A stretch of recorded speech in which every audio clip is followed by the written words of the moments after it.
Hello, everyone. So, I am just going to try and share a little bit of what I know. If it helps you, great. If it doesn't, okay, that's fine. What I'm going to talk about is I'm going to talk about wisdom. I'm going to talk about what that is, why you need it, and how you can get it. So, my whole perspective on wisdom, first of all, it comes exclusively from the book of Proverbs. You might think that's I don't need that. And if you think that, you're probably not wise. Let me tell you what my definition of wisdom is. My definition of wisdom is the application of past truths, known truths, objective truths, appropriately applied to your present reality. And so there's a few things, like essentially,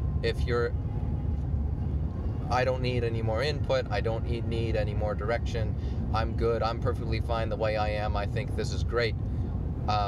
If you are just blowing off any sort of input into your life, by definition, you are not wise, because you're not trying to apply anything, you're just going forward. So, I want to talk a little bit about that. The past wisdom applied to your present situation. Now, in our day and age, we believe in we believe in the scientific method so much that we hurt ourselves. The scientific method was first developed to try and understand the known universe. It was developed to try and understand why gravity is a thing. Why do things get hot? Why do things get cold? We already knew some facts, and we were trying to whittle away at things until we understood them deeper. But I think, now I'm no historian, but I think what happened is there was a shift where we, instead of using science as a tool to help further our existing understanding, we started using science to try and go beyond our existing understanding, to try and understand things that honestly you can't possibly understand. For example, the past and the future. Science can't help you in the past. It can't help you understand the past because you can't experiment on the past. It can't help you in the future, again, because you can't experiment in the future. The scientific method does not work, and it especially does not work when you apply it to humanity as a whole. There's been so many lives ruined due to the scientific method applied to life, because the scientific method essentially says, oh, well, I have a hypothesis, I'm going to set up a rigorous experiment where I'm going to apply my hypothesis to a situation, I'm going to measure the results and see if my hypothesis is proven true or not. Now what that means is that you're going to have a lot of negative results. You're going to have a lot of, oh, my hypothesis was wrong. Well, when you apply that to people, I mean, that's great when you're applying it to things that are kind of replaceable, like bridges. We're going to find the best bridge. We're going to find the best chemical. But when you apply that to a soul, when you apply that to a family, the results are disastrous. We do not want to be experimenting.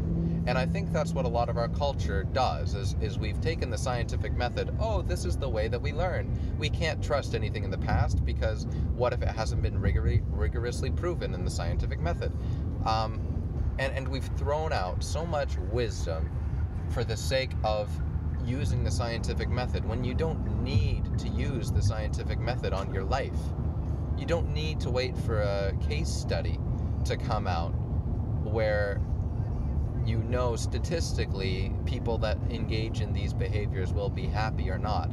Our culture already had a method of preserving wisdom, of teaching wisdom, that predated the scientific revolution in the 1600s, and that's the thing I want to talk about. So, applying ancient wisdom, applying lessons from the past appropriately to the present, that's what wisdom is. And I think the book of Proverbs really is the best source of that ancient wisdom.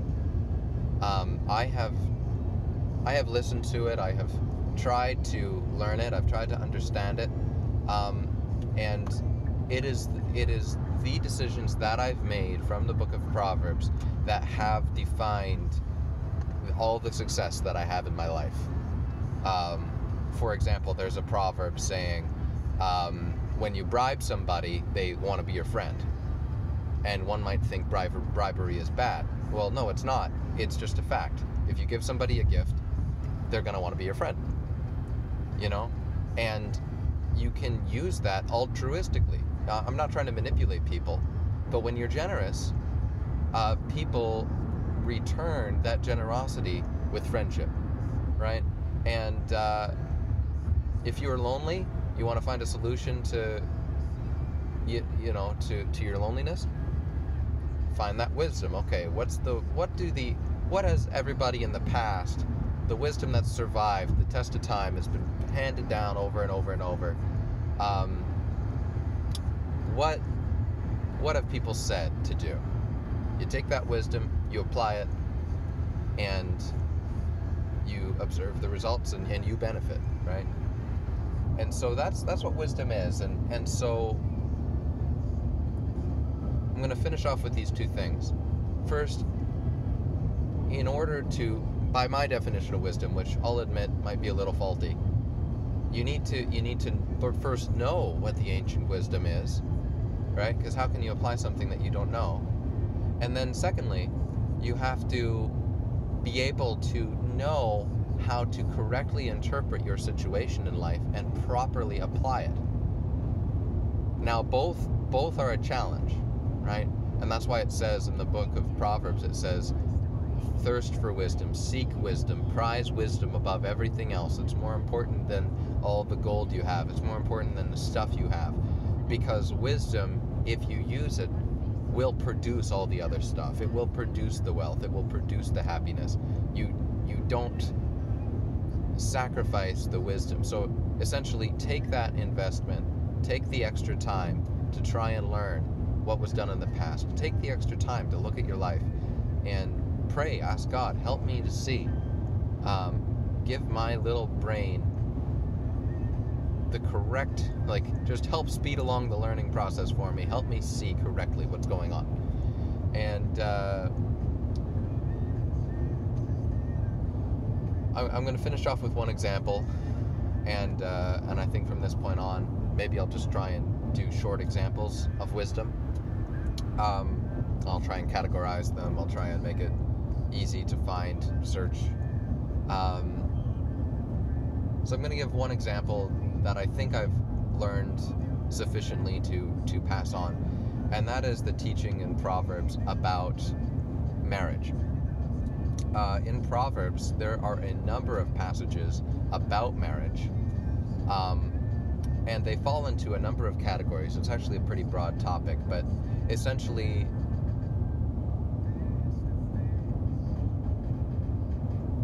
it falls into selection of an appropriate spouse, personal behavior, right? And then the relationship dynamic, right? There are 3 categories of wisdom. So that's the first thing. If you want to apply wisdom to that category in your life, finding a spouse, having a happy marriage, you're going to have to first understand what the old teachings are, right? And you're going to need to fit them into a little mental framework. You're not going to be able to remember all the sayings, but if you can work out a mental framework that can help you navigate the decisions, that's going to be the strategy. You want to come up with a general strategy, figure out the rules, figure out what they are, so that you can apply them when you're in your life.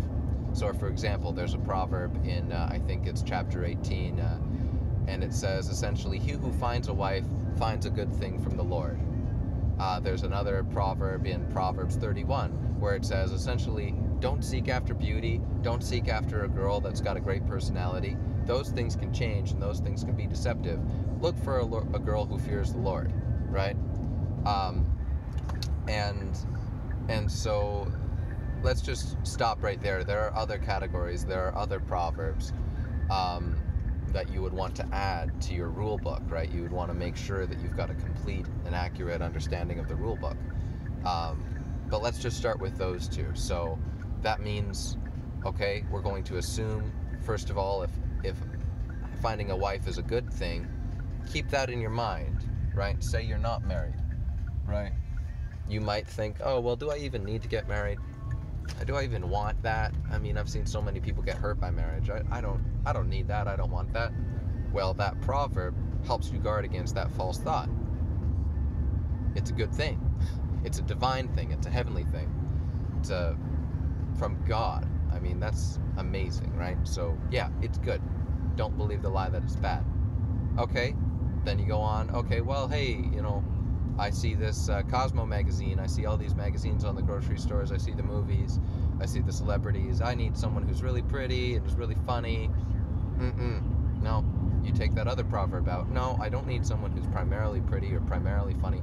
I need someone who primarily thinks about their life in a reasoned way, who respects God, who respects the fact that the world is bigger than they can understand, who is humble, right? All the things that define what the fear of the Lord is, right? You want to find a woman that is that first and foremost, right? Now, beauty is a wonderful thing, and I of course, you shouldn't discount beauty, and personality is a wonderful thing. You shouldn't discount a good personality, but let's just leave those two things. Okay, so I know those two things.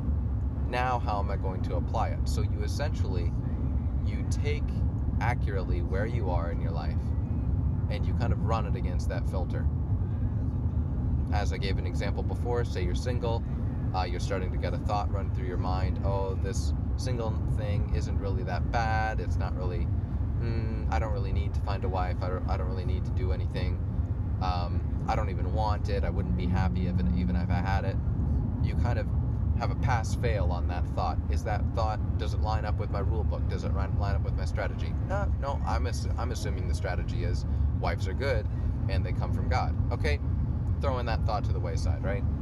Again, you kind of have that whole other thought about, oh, well, when I'm looking for a woman to date, when I'm looking for which of the women that I know who I possibly could invite to be in a deeper relationship with me, which woman should I choose? And you find the other rule book, right, to help you make that decision. Again, pass fail. Is this woman merely pretty? She's an airhead. She doesn't have anything deeper than her good complexion. Okay, pass on from that woman, right? And same thing inside of marriage, right? When you are married, oh, I'm really annoyed by what my wife is doing right now, or oh, we just had a fight or whatever.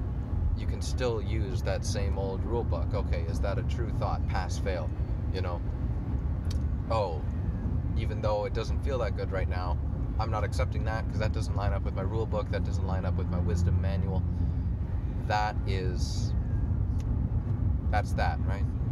So I'm going to end that off right there, but wisdom, it's not confined just to relationship advice, right?